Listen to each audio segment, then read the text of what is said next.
Hello friends, economics world में आपका स्वागत है। मैं हूं doctor Rajeev, assistant professor department of economics, Deoghar College Deoghar. दोस्तों, अर्थशास्त्र के एक बहुत ही महत्वपूर्ण टॉपिक को लेकर मैं आपके बीच हूं। आज हम लोग डिस्कस करेंगे समसीमांत नियम क्या है, समसीमांत उपयोगिता नियम के महत्व क्या हैं और समसीमांत उपयोगिता नियम की मान्यताएं क्या हैं, उसकी आलोचनाएं कौन कौन सी हैं। तो हम सब जानते हैं, निजी जीवन में देखा जाए तो उपभोक्ता की आय प्रायः सीमित होती है और आवश्यकताएं असीमित होती है। उपभोक्ता वस्तुओं और सेवाओं का अपनी आवश्यकताओं की संतुष्टि के लिए उपयोग करता है। जो भी उपभोक्ता विभिन्न प्रकार के वस्तुओं और सेवाओं का उपभोग करते हैं, उसका एक ही उद्देश्य होता है, उसकी आवश्यकता की संतुष्टि हो।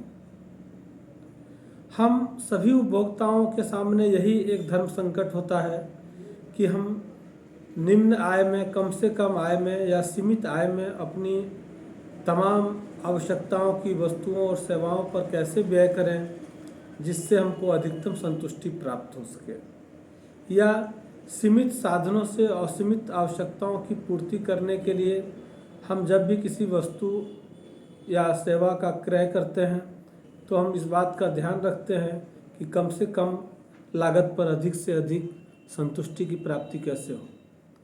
प्रत्येक व्यक्ति अपनी सीमित आय को इस प्रकार खर्च करना चाहता है कि वह उन सभी सीमांत उपयोगिताओं के सामानों को क्रय कर सके, या हम यूँ कहें कि हर एक व्यक्ति की चाहत होती है कि अपनी सीमित आय को वो इस प्रकार खर्च करना चाहता है कि वह अपनी उन सभी वस्तुओं की सीमांत उपयोगिताओं को समान कर सके।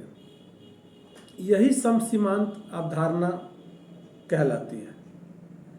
आज समसीमांत उपयोगिता नियम की भी चर्चा हम लोग कर रहे हैं। समसीमांत उपयोगिता नियम क्या है, इस तथ्य को समझने के लिए हमको समसीमांत उपयोगिता नियम के तथ्य के आधार पर चर्चा करेंगे। कोई उपभोक्ता अपनी सीमित आय को विभिन्न वस्तुओं पर इस तरह व्यय करे कि उसे अधिकतम संतुष्टि की प्राप्ति हो। उपभोक्ता जब अपनी अधिकतम संतुष्टि प्राप्त कर लेता है तब उस दशा को उपभोक्ता का संतुलन कहा जाता है। यानी जिस भी वस्तु और सेवा का उपभोग हम लोग करते हैं या जिस प्रकार के वस्तुओं और सेवाओं पर हम व्यय करते हैं, यदि हम उस वस्तु के उपभोग के बाद संतुष्ट हो जाते हैं या अधिकतम संतुष्टि प्राप्त कर लेते हैं, तो यह जो स्थिति या अवस्था होती है उसी को उपभोक्ता का संतुलन कहा जाता है। समसीमांत उपयोगिता नियम उपभोक्ता के इसी संतुलन को व्यक्त करता है। जिस नियम की चर्चा हम कर रहे हैं उस नियम में उपभोक्ता के इसी नियम की चर्चा है। समसीमांत उपयोगिता नियम के प्रतिपादक कौन थे? ये एक प्रश्न मन में आ रहा होगा कि हम जिस नियम को पढ़ रहे हैं उस नियम के प्रतिपादक कौन थे। तो आप के ध्यान में होगा कि इस नियम का प्रतिपादन सबसे पहले गोसेन ने किया था। यही कारण है कि इसे गोसेन का दूसरा नियम भी कहा जाता है। जब भी हम समसीमांत नियम की चर्चा करते हैं तो हम पाते हैं कि इसको गोसेन का दूसरा नियम भी कहा जाता है। प्रोफेसर मार्शल द्वारा समसीमांत उपयोगिता नियम की चर्चा करते हुए उन्होंने कहा था कि एक ऐसी वस्तु के संबंध में यह चर्चा है जिसे विभिन्न प्रयोगों में प्रयुक्त किया जा सकता है, जैसे कि मुद्रा। अर्थात मुद्रा ही एक ऐसी वस्तु है जिसे उत्पादक द्वारा अपने आवश्यकताओं की पूर्ति के लिए अनेक प्रयोगों में लाया जा सकता है। मुद्रा के रूप में मार्शल द्वारा दी गई समसीमांत उपयोगिता नियम की परिभाषा इस प्रकार है। उन्होंने कहा था कि एक उपभोक्ता अपनी सीमांत आय अथवा मुद्रा से अधिकतम संतुष्टि तभी प्राप्त कर सकता है जब वह मुद्रा रूपी अपनी आय को विभिन्न वस्तुओं के लिए इस प्रकार व्यय करे कि प्रत्येक वस्तु पर व्यय की गई मुद्रा की अंतिम इकाई से प्राप्त सीमांत उपयोगिता एक समान हो।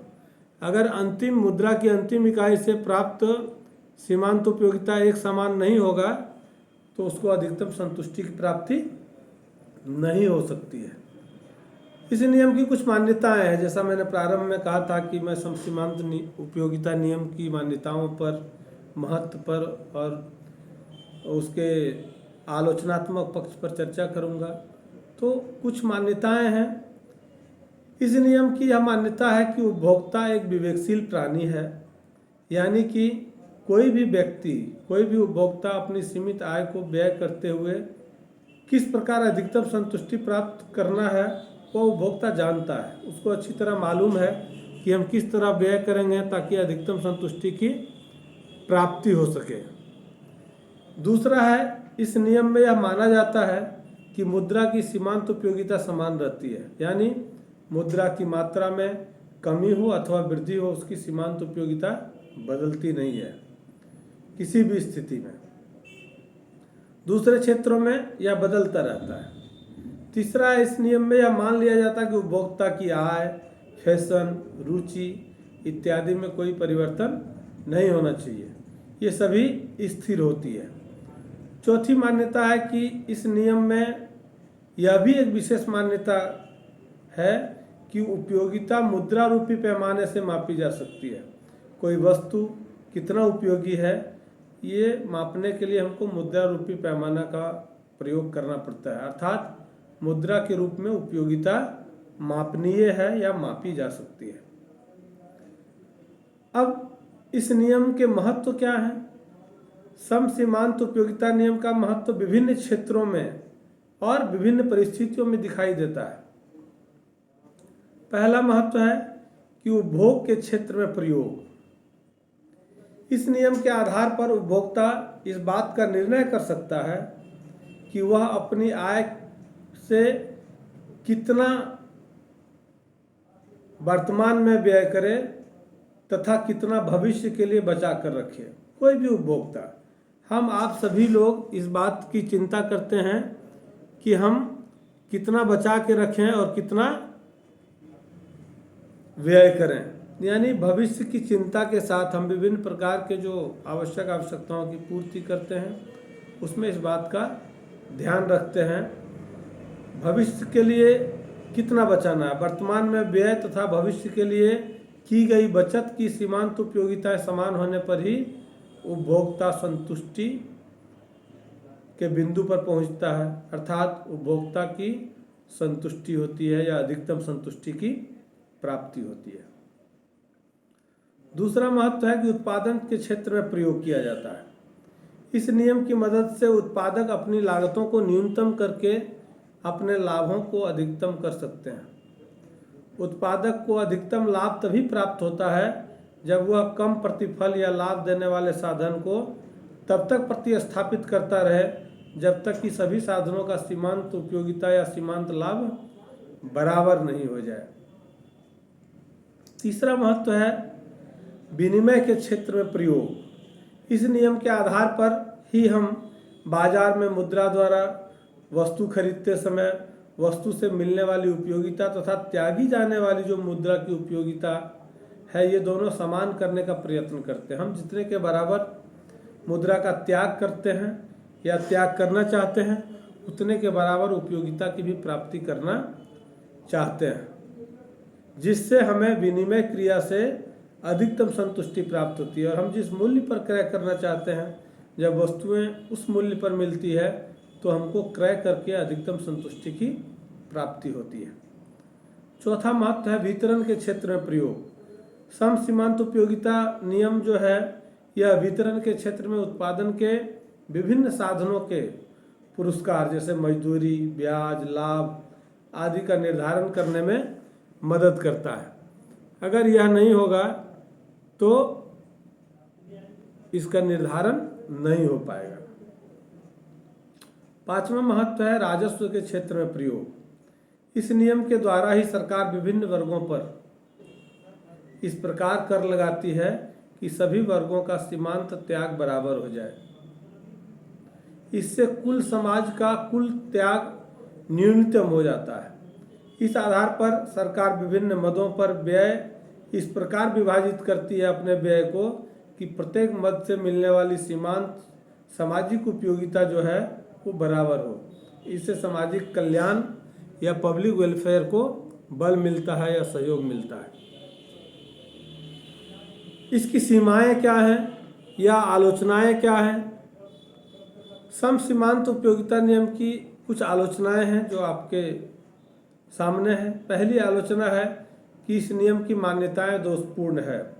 उदाहरण के लिए उपयोगिता की सही माप संभव नहीं है। जैसे हमने चर्चा की कि वस्तु की उपयोगिता का मुद्रा के रूप में यह मापनीय होता है, और जब हम मुद्रा जिस वस्तु के लिए जितने के बराबर मुद्रा का व्यय करते हैं उतना उसकी उपयोगिता को मानते हैं। लेकिन आलोचना में यह कहा गया है कि यह नियम की जो मान्यता है यह दोषपूर्ण है और उपयोगिता की सही माप संभव नहीं होती है, और यह नियम उसकी माप की मान्यता लेकर चलता है। इस प्रकार मुद्रा की सीमांत उपयोगिता स्थिर नहीं रहती है। इस तरह से उनका तर्क था। दूसरी आलोचना है कि यह नियम तभी लागू होता है जब वस्तुओं को छोटी छोटी इकाइयों में विभाजित किया जा सकता है, जबकि वास्तव में ऐसा करना संभव नहीं है। तीसरी आलोचना है उसकी कि वस्तुओं के मूल्यों में परिवर्तन होने पर यह नियम लागू नहीं होता है। चौथी आलोचना है कि वस्तुओं के उपलब्ध न होने पर जब उनके स्थान पर कम उपयोगी वस्तु का उपभोग किया जाता है तो यह नियम लागू नहीं होता है। और पांचवी जो आलोचना है वह है पूरक वस्तुओं, जैसे कार पेट्रोल के संबंध में यह नियम लागू नहीं होता क्योंकि इन वस्तुओं का प्रतिस्थापन नहीं किया जा सकता है। उम्मीद है कि हमने समसीमांत उपयोगिता नियम के बारे में, law of equi marginal utility के बारे में जो विषय आपके समक्ष रखा है, इसके महत्व और आलोचनाओं को विस्तार से आप तक पहुंचाने का प्रयास किया है। आप हमें अपनी ओर से टॉपिक भी सुझा सकते हैं और हम पुरजोर कोशिश करेंगे कि आपके जो रिक्वायरमेंट्स हैं, आपको जो ज़रूरत की चीज़ें चाहिए, जो जानकारियाँ चाहिए, वह कोई भी टॉपिक आप सुझाव करेंगे तो मैं उस पर आपके समक्ष उस विषय को विस्तृत रूप से लेकर आऊँगा। आपको अगर अच्छा लगे तो आप सब्सक्राइब करेंगे, शेयर करेंगे। धन्यवाद।